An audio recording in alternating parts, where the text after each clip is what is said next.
Hello guys, तो आज हम डिस्कस करेंगे यूनिवर्सिटी विट्स के बारे में। अब यूनिवर्सिटी विट्स कोई Elizabethan age of Chaucer, before Chaucer, इसके जैसी कोई एज है नहीं या फिर परफेक्ट टाइम भी नहीं है। बट एक्चुअली ये क्या है और इसमें कौन कौन से राइटर थे, साथ ही उन्होंने अपना अच्छा योगदान क्या क्या दिया है, वो सब कुछ हम देखने वाले इस वीडियो में। University wits were a group of young dramatists who wrote and performed in London towards the end of the 16th century.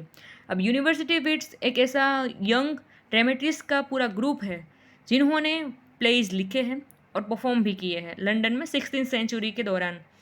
और ये सभी यूनिवर्सिटी विट्स इसलिए कहे जाते हैं बिकॉज ये सब लोग कैम्ब्रिज या फिर ऑक्सफोर्ड यूनिवर्सिटी के एकदम क्लेवर और टॉपर स्टूडेंट थे।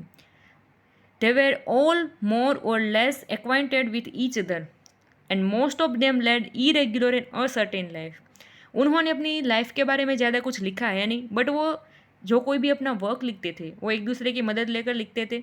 They are John Lyly, George Peele, Robert Greene, Thomas Kyd, Thomas Lodge, Thomas Nashe, Christopher Marlowe, ये सातों सात इस ग्रुप के मेंबर हैं।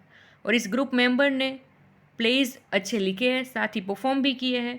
और उनके प्लेज की स्पेशलिटी कुछ है, उन्होंने लिटरेचर में काफ़ी बदलाव लाया है। तो वो बदलाव क्या है?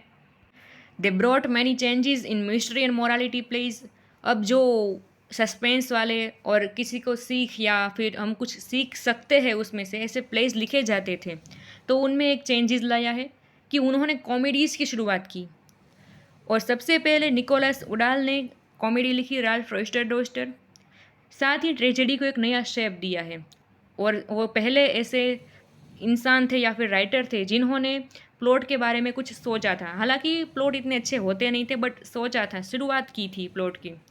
और उन्होंने कैरेक्टर्स, जो प्लेस लिखते थे उनमें कैरेक्टर्स ऐसे फिट किए थे जो कि कोई आम इंसान है उसकी समझ में आ जाए। ऐसा नहीं कि जैसे पहले धर्म के बारे में लिखा जाता था और धर्म के, क्रिश्चियन धर्म के ही पहले कुछ इतनी अच्छी इवेंट बन गई है उसके बारे में, तो उसमें क्या होता था कि कोई इंसान ऐसे छड़ी ऐसे हिलाता है तो भी कोई किसी इंसान को मार सकता है, या फिर कोई अचानक आसमान में उड़ने लगता है।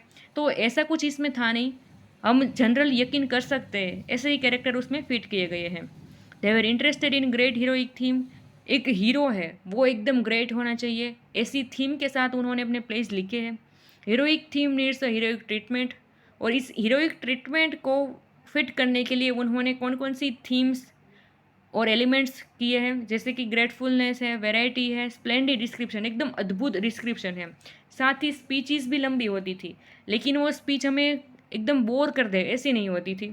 देर कॉमेडीज लेक्ड ह्यूमर। कॉमेडी में तो ह्यूमर यानी एकदम हंसी मजाक ही होती है, बट इसमें इतनी सारी हंसी मजाक नहीं थी, हम उसमें से कुछ सीख सकते थे, वैसे टाइप की भी पूरी सेटिंग की गई थी।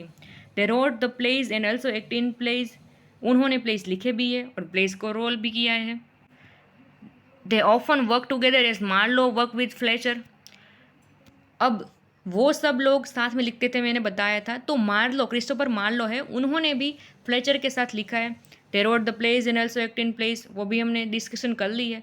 सम ऑफ देम लीली एंड पीले। अब उनमें से कोई कोई ऐसे भी राइटर्स थे जैसे कि लिली और पीले हैं, तो वो दोनों ड्रामाज कैसे लिखते थे। ड्रामाज में जैसे कैरेक्टर, अच्छी इवेंट्स, वो सब कुछ होता था। थीम, लव की थीम हो, ट्रेजेडी, वो सभी होता था।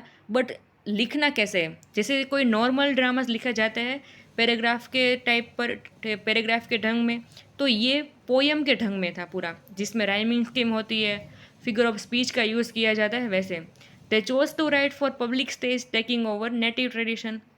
और उन्होंने एक नेटिव ट्रेडिशन अपना पूरा बदल दिया।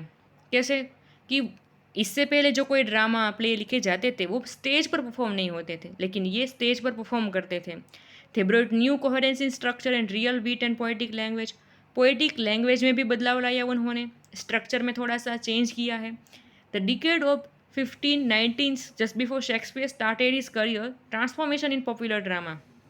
अब शेक्सपियर का करियर शुरू हो उससे पहले पहले ही उन्होंने ड्रामाज में एक अलग चेंज ला दिया था।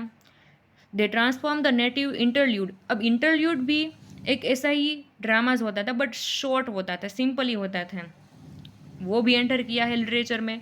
दस in the words of Allardyce Nicoll laid sure basis for English theatre.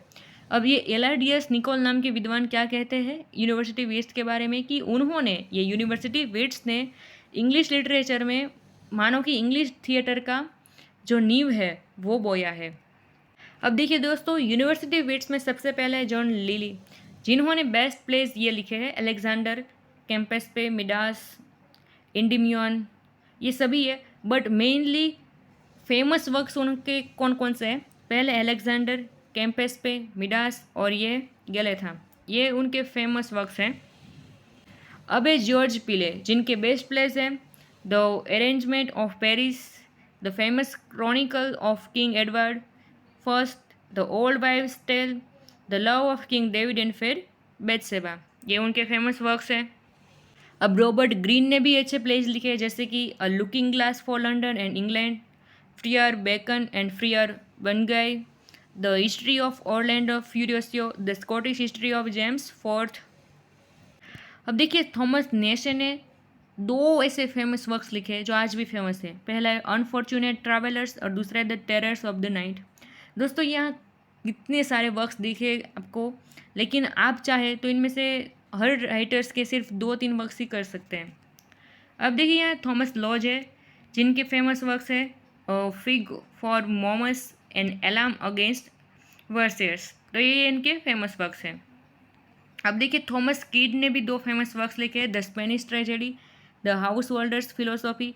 इन्होंने काफ़ी सारे वर्क्स लिखे होते हैं, बट हमें मेनली जो इम्पोर्टेंट होते हैं वही डिस्कस करने होते हैं।